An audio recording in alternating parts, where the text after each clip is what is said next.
So yeah, if you're starting out, all this is going to be just paper, and you let the worms eat it a little bit, and you check it about once every other week and give it a stir. And then, like I'm doing now, I kind of just mix it all in. Over time they create the soil, so if you're just starting out, it's not going to look quite like this.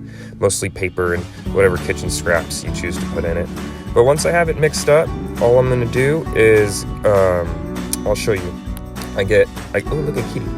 I get like shredded paper, and I put about an inch layer of shredded paper all the way around the top, kind of just covering the top. This is a chunk right here. Let's see what's in this bitch. Perfect.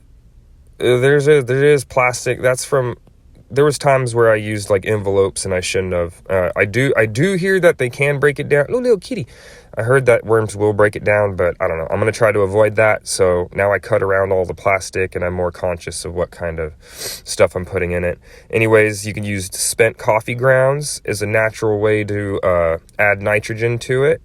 It is in a form that plants can't take up, but once the worms digest it, it will turn into a form the plants can love. So, you could put used coffee grounds in there.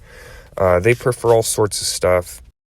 Even little kitties. Just kidding. We're not going to toss that little thing in here.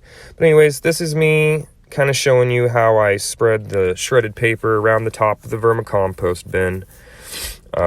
Like I said previously, the paper, this is the finished project. Look at that. Just about an inch thick, and then I spray the top.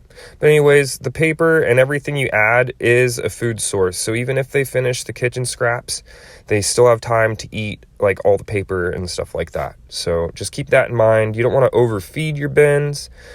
But I do have some explanation videos up on my YouTube going into like deeper depth on the care for these. This is more of a tutorial on how to just make your own. You can also use eggshells, although you do want to process them. I don't personally. That adds calcium, and of course we're going to toss a little bit of willow branches in there, because I'm sure that worms love willows just as much as fucking I do. But so we're gonna put a bunch of willows, and they'll eat that too. It may take longer to break down, but think of it as like a long-term food source for these babies. And then I give them a little more, okay, I'm gonna give them the rest of that. But anyways, you can even use like eggshell cartons for cardboard and all that,